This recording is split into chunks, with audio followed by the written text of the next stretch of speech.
semelles déshydraté. Vous connaissez déjà. Aujourd'hui, on va faire un petit récap de la semaine. Alors, déjà, comment allez-vous? Vous allez bien, tranquillement? Moi, ça va, tranquille. On est avec un revenant. Si on peut dire ça comme ça, un revenant. Tout doit sortir des abîmes. Présente-toi, enfin, représente-toi. Beer, pour les intimes, tous ceux qui me connaissent, beer. Eh ben ouais, hein. Eh ben c'est bien. Ben voilà, où tu t'es passé, Bio? Tu étais où? En fait, je sors de Dubaï. Ouais, sous les eaux. Sous les eaux. Ben, ça tombe bien. Ça tombe bien. Hein. Je sors de Dubaï, sous les eaux. Et c'était, on va dire, comparativement parlant, c'était un peu comme chez nous, tu vois. Mais sous les eaux. Sous les eaux. Ah, ok. Non, mais c'est incroyable. Hein. C'est incroyable. C'est vraiment incroyable. Donc, juste pour rappel, Big est présent avec nous un dimanche ou deux à la radio sur RFA, vous connaissez. Donc, n'hésitez pas à suivre notre podcast disponible sur RFA. Voilà, vous connaissez déjà le lien en description. Et puis voilà. Ok. Donc, on va commencer. Aujourd'hui, on va parler de déjà le fameux Dubaï sous les eaux. En fait, qu'est-ce que ça t'a fait de voir Dubaï sous les eaux? C'est-à-dire, en fait, de se dire, non, je le rappelle que j'étais du tout pas à Dubaï. Ouais.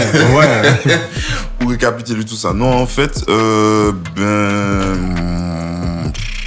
c'est la première fois que je vois autant d'eau. En fait, c'est pas la quantité d'eau seulement qui m'a impressionné, c'est que la quantité d'eau et de voir la quantité d'eau et puis le nombre de voitures qu'il y avait abandonnées, les infrastructures sous les eaux, les ponts, l'aéroport, frère. Ouais, il y a plein de trucs. Il y a eu plein de trucs abandonnés. Il y a même des poissons qui... Enfin, il y avait un trottoir où il y avait des poissons qui étaient en train de nager dans... Ah ouais, c'était chaud là. C'était super chaud. Mais que font les autorités? Mais ils sont où, hein? Je pense que les autorités, ils sont pareils aussi. En fait, je pense qu'ils sont en train de galérer avec leurs poissons et puis... Parce que là, tout le monde est dans le même lot là, tu vois. Mais en fait, c'est vrai que moi, ça m'a choqué parce qu'en fait, on a tendance à se dire, bon, ouais, comme c'est Dubaï, un pays riche, etc. Et qu'en fait, on se dit que, ouais, en fait, ces pays-là, on n'imagine pas que ces trucs-là vont arriver dans ces pays-là, tu vois. Effectivement. Et pourtant. Et Et voilà, quoi. Et je sais pas si tu t'es renseigné sur la chose ou pas. Oui, alors c'est un orage ou bien une tempête qu'il y avait, je crois. Une tempête, ça a dû à peu près 2 jours. Ouais, à peu près. 2 jours, je crois. Et il y a eu beaucoup de pluie. Ouais. Et je crois qu'il n'y avait jamais eu, ou bien il y a eu...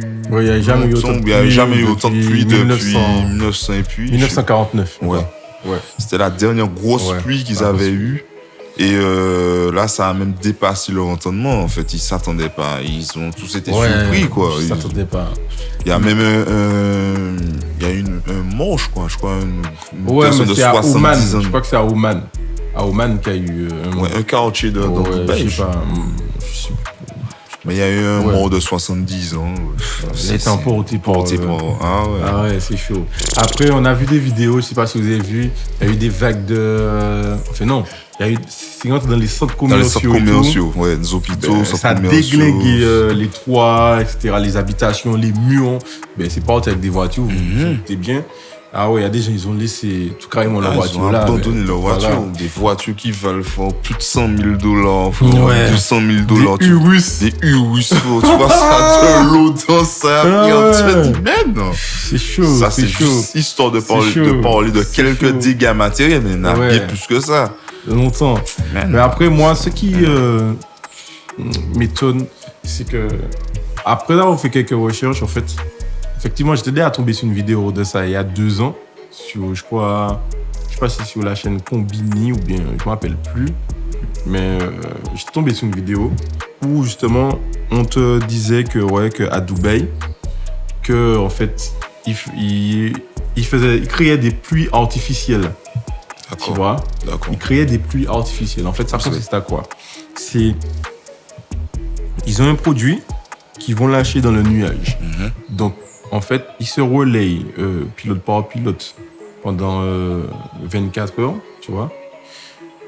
Et dès qu'un nuage arrive en haut de Dubaï, eh ben, il y a un avion qui décolle avec le produit miracle, entre guillemets, et qui lâche le produit miracle à l'intérieur du nuage pour que le nuage, justement, tombe en dépression, ou bien en dépression, puisse faire de la pluie, en fait.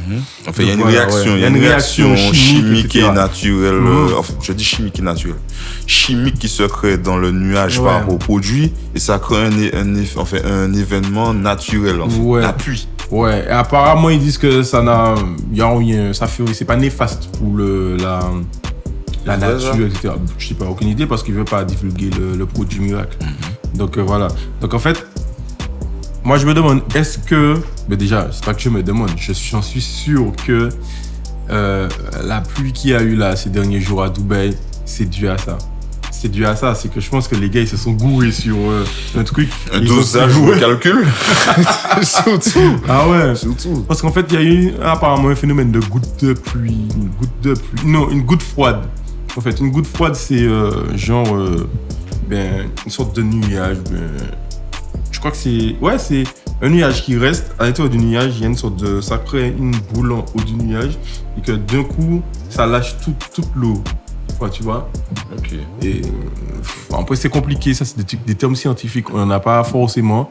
Moi, certes, j'ai fait quelques recherches avant la vidéo. Mais c'était plus sur, justement, ce que je t'ai dit là. Ouais, le produit, moi, je suis pas allé vraiment en détail dans ça. Parce que, voilà. Mais moi, je me dis... Un truc que je me dis là. Je me dis que l'épisode Dubaï, là, avec les fortes pluies, si les gars arrivent déjà à faire des pluies artificielles. Tu vois, à inonder des pays. Imagine ce produit-là comme arme de guerre. Alors, en vrai de vrai, j'imagine. Non, t'inquiète. En tant qu'arme de guerre. J'imagine en tant qu'arme de guerre, certes. Parce que oui, dans des pays qui sont facilement inondables, tu peux créer la balance pression pour pouvoir, si tu veux, pousser une politique à un avis, etc. Il n'y a pas de problème. Mais moi, je vois ça autrement aussi. Dans certains pays en Afrique, justement, qui n'ont pas d'eau, de possibilité d'avoir de l'eau, ben justement, est-ce que ce serait pas une solution aussi pour pouvoir ce serait une solution. emmener l'eau. Ouais, c'est clairement une solution. Mais après, c'est les moyens qui sont adoptés pour envoyer l'eau dans les nuages et tout, c'est astronomique. J'imagine bien. C'est Dubaïssime. C'est Dubaïssime, ouais. Donc voilà, après, pour le moment, je pense pas que les pays africains peuvent s'équiper d'une telle technologie, tu vois, parce que ça... Dubaï, après les Émirats Arabes Unis, c'est pas trop loin de l'Afrique. Oui, mais en fait, ça requiert des avions, ça requiert la poudre, etc., des scientifiques, etc. C'est-à-dire qu'en gros, c'est une main-d'œuvre. Et c'est un coût économiquement, tu vois. Ouais, donc, je ne sais pas si, pour le moment, je sais pas déjà si on va autoriser l'Afrique à faire ça. À faire ce genre d'expérience, ouais. Parce que tu connais déjà, on va pas trop parler. Pourtant, l'Afrique est une terre d'expérience. L'Ebola, exactement. toutes les maladies bactérielles qu'on a connues. Une terre d'expérience pour les trucs fuck up, tu vois, les trucs dégueulasses. C'est pas les trucs voilà, c'est pas les c'est les vieux trucs. Donc c'est ça. Mais moi en fait, et tu sais, moi quand j'ai revu la vidéo justement qui parlait des pluies artificielles et tout, tu sais à quoi j'ai pensé? J'ai pensé à la dance powder. La dance powder, c'est quoi? C'est pour les amateurs de One Piece, ils vont s'en rappeler. Tu sais, la dance powder. C'est la poudre utilisée à Alabasta. Pour faire tomber la pluie. Alabasta, et que le gouvernement a interdit parce que, en fait, je crois que ça volait les nuages. Oui, parce que c'était quand il y avait le Barcourt qui avait trouvé le moyen de faire disparaître la pluie, parce que ça n'existait. il y avait plus de pluie depuis combien de temps, etc. C'était Crocodile. Crocodile et tout. Bref, c'était l'anecdote One Piece. Moi, je me demande, est-ce que justement, c'est soit Ishiro Oda, il est bien renseigné, bien soit il y en a là-dedans, il y en a dans la cabine, on dit, tu vois. Il fait rien au hasard. Ah ouais, c'est clair, mon gars, c'est clair. Ah ouais. Et je sais pas si t'as vu, t'as entendu les nouvelles ces temps-ci avec Frankie et VS Aya. Alors, j'ai vu une interview de Mr. Frankie Vincent. Ouais. Où on lui pose la question, qu'est-ce qu'il pense de Aya Nakamura pour les Jeux Olympiques, etc. Ouais. Alors, lui qui répond, pour lui, c'est faire une comparaison entre une Twingo et une Ferrari par rapport à lui. Non, par rapport à lui, je crois, un truc comme ça, bref. Non, c'est pas par rapport à lui, en fait. Il a juste dit que Aya Nakamura, en fait, elle est éclatée. Elle est éclatée aussi. Voilà, c'est ce qu'il a dit. Elle a dit qu'elle mérite pas de chanter aux Jeux Olympiques parce que elle sait pas chanter. Voilà. Et que en fait, il a fait une comparaison que oui, quand par exemple, quand il y a les JO au Canada, c'est comment il s'appelle? Céline Dion. Quand c'est aux États-Unis, c'est Beyoncé. Et quand c'est en France, c'est Aya Nakamura. Déjà, il sait même pas dire Aya Nakamura, il a dit Ara Nakamura. Tu vois, déjà. Et voilà quoi. Mais moi, en fait, je trouve ça con, en fait, que ça sorte de sa bouche déjà. Alors, vraiment. Tu vois? Parce que lui, justement, il a été beaucoup critiqué pour ses paroles et le fait que, justement, ses paroles ne sont pas si recherchées que ça et que voilà, quoi. Donc, moi, je me dis que c'est quand même de la mauvaise foi. Et étant donné aussi qu'il a besoin de faire je crois qu'il a une date, là, prévue. Il a une date prévue dans quelques mois. Je me demande s'il fait pas un buzz. S'il fait pas un buzz, justement, pour vendre des dates, tu vois. Parce que, avec ces artistes-là, vu qu'ils sont éclatés au sol, tu vois. Il faut toujours qu'ils soient en recherche de buzz, tu vois. Les parce que Frankie Vincent, c'est le gars quand même que pour annoncer une date, il s'était mis tout nu et puis la banderole de la date cachait son pénis. Son pénis. Voilà quoi. J'ai envie de te dire. Et puis tu me parles de Twingo, je sais pas. Après, vous avez vu que moi, vous savez de quel avis je suis pour concernant cette histoire-là. Ça se voit. Mais bon, voilà quoi. Moi, en fait, je veux juste rappeler quand même aux internautes qui nous écoutent et tout, que, tu sais, en fait, là, les gens, ils dénigrent Aya Nakamura, mais, frère, Aya Nakamura, elle remplit l'Accor Arena en 15 minutes. Tu vois? Effectivement. Elle a rempli l'Accor Arena en 15 minutes. Elle a le bagage pour pouvoir remplir à l'international. À l'international, je peux te le dire, à l'international, tu vas pas entendre d'autres artistes que Aya Nakamura. Tu vas peut-être entendre du Maître Gims. Et encore maintenant plus, tu vois. Mais tu vas vraiment entendre de Aya Nakamura. Les Chinois, les Japonais, quand on leur dit musique française et tout là, actuellement, c'est Aya Nakamura, tu vois. Elle est connue dans le monde entier, tu vois. Et puis aussi, en fait, moi je dis qu'il faut quand même donner de la valeur aux personnes. Parce qu'en fait, Aya, c'est la première artiste noire francophone à faire la une de Vogue, tu vois. Tu vois, c'est ça en fait. Je sais pas si tu vois en fait. C'est-à-dire que le gars, il nous dit que oui, que c'est une Twingo, mais on parle quand même de la première artiste noire francophone à avoir fait la une de Vogue. Vogue, c'est un très grand magazine. Tu vois, il y en a pas une qui a fait ça avant elle. Tu vois? En fait, en termes d'artistes françaises noires. Ouais, c'est ça en fait. Ouais, en termes d'artistes internationales noires. C'est ça. Okay. Tu vois? Enfin, quand je dis international, c'est autre ethnie que la France. Ouais. Il y a, tu as Rihanna qui danse sur Jaja, sur ces tubes. Ah ouais, quand même. Au bout d'un moment, tu vois. Il n'y a pas photo. Il n'y a pas photo, j'ai envie de te dire, tu vois. Il y a Beyoncé qui, on aurait dit, après, c'est des rumeurs, mais je pense que c'est la vérité. Il y a Beyoncé qui commence à avoir un tout petit peu peur de Aya quand même, tu vois, aussi. Parce que il y a eu des rumeurs, je ne vais pas m'attarder sur ça, mais bon, tu vois, bref. Si les gens veulent rechercher, allez rechercher, tu vois, des places, en fait, des concerts mis en même temps, tu vois, des trucs comme ça. Ah, ils ont essayé de Ouais. la mettre en concurrence avec. Ouais, tu vois, des trucs comme ça. Donc, moi, je me dis que, voilà, quoi, il y a moyen. Et puis, Je te pose une question. Tu penses que c'est possible un feat Beyoncé Aya Nakamura? c'est possible, mais le problème, c'est que Aya n'est pas du style à faire beaucoup de feats avec des artistes. Déjà, D'accord. de base, en fait, des artistes, en général. Tu vois. Elle en a Après, fait. elle en a fait. Elle en a fait avec Youssoufa, je crois. Ouais, elle en a fait plein. Elle en a fait plein. Elle a fait Non, avec pas Damso. Youssoufa, ouais, Elle a fait avec Damso. Damso. Elle a fait avec Nestlé. Nestlé, ouais, Ouais, tu effectivement. vois. Nestlé, elle a Je sais fait pas si elle a fait avec dernièrement Youssoufa, j'ai avec dit ça comme ça. Arya Star, qui est un très bon morceau. Ouais. Voilà, quoi. Et donc, c'est ça, en fait. Après, il y a moyen. Il y a moyen. Il y a toujours moyen, en fait. Mais ben, ça peut lui apporter plus. Hein. Ah oui, carrément. Carrément. Tu vois, deux blacks là, vois, c'est ça. des femmes noires à leur époque qui ont, musicalement, Ouais. elles ont été au Est-ce que- summum de leur art. Moi, je pense que, ouais. Mais est-ce que. Moi, je vois c'est plus un possible. feat avec Rihanna. Ouais, Ouais, aussi, mais- j'ai pas pensé à Rihanna. Rihanna, on je sait pense à comment elle est Beyoncé. ces temps-ci, donc voilà. Ouais, elle est Ouais. en mode. Ah, ça, gars! ça, gars! Ah ouais, donc voilà. Donc, Ah faut ouais. pas oublier que Aya, elle est. Je crois qu'elle va avoir la trentaine cette année. Tu vois, 30 donc ans. ça fait. En fait, elle a une grande carrière pour très peu d'âge. Tu vois. Ouais.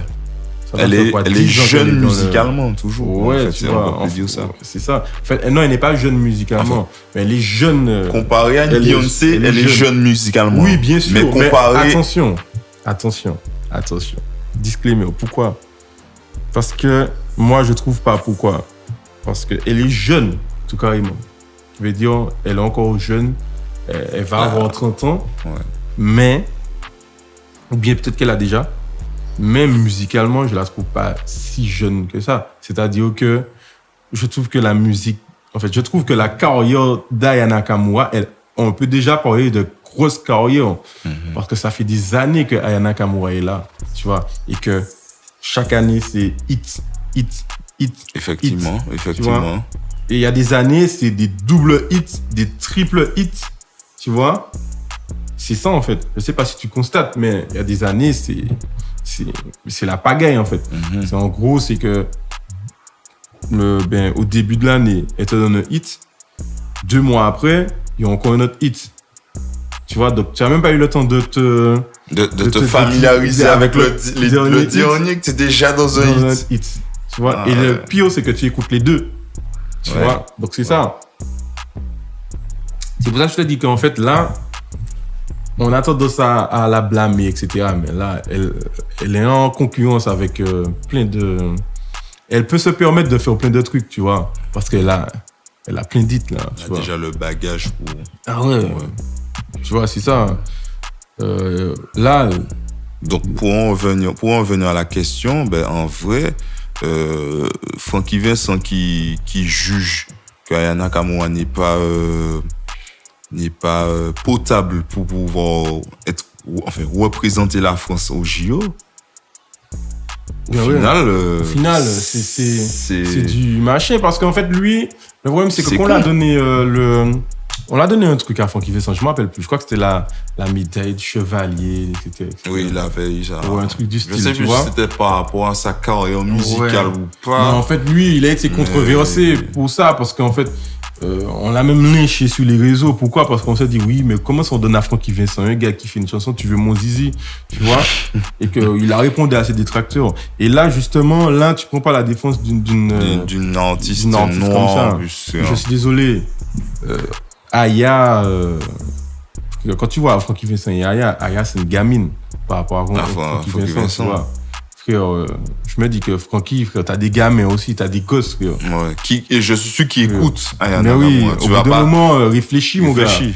Je sais pas, faut pas aller raconter sur un plateau télé toutes les conneries qui sortent de ta tête. C'est pas comme ça, faut réfléchir avant. Tu vois. Frère, je sais pas. En plus, dans son cas, en fait, il a déjà été dans ce cas-là, tu vois. Mais oui, par le passé, il a déjà été été dans ce cas-là. Dans ce cas-là, oui, Tu vois. effectivement. Mais oui. Moi, moi, en fait, le point que je veux aborder aussi, c'est que les gens qui veulent pas que Aya chante aussi, ça peut se comprendre. Mais si tu es noir, tu es de couleur noire, et que en fait tu n'acceptes pas que Aya chante, pour moi il y a un problème. Pourquoi je dis ça? Je vais vous expliquer. Parce qu'en fait, le truc, c'est pas que les gens... Il y a des gens qui détestent Aya, bien sûr, qui n'aiment pas la musique d'Aya, ok. Mais là, dans cette histoire-là, c'est pas ça qui est en compte là. Là, Aya Nakamura a été victime de racisme. On l'a dit. Complètement. Il n'y a pas moyen. On a mis une banderole. La droite a mis une banderole. L'extrême droite a mis une banderole. Écrit, il n'y a pas moyen. Aya, ici, c'est pas Bamako. Tu vois? Ça doit être condamné. En fait, si tu arrives à dire que oui, mais ces gens-là, ils ont raison de faire ça, etc., c'est qu'en fait, toi aussi, tu es raciste. Tu es raciste. Ouais. Et c'est pire parce que si en plus tu es noir et tu arrives à dire ça,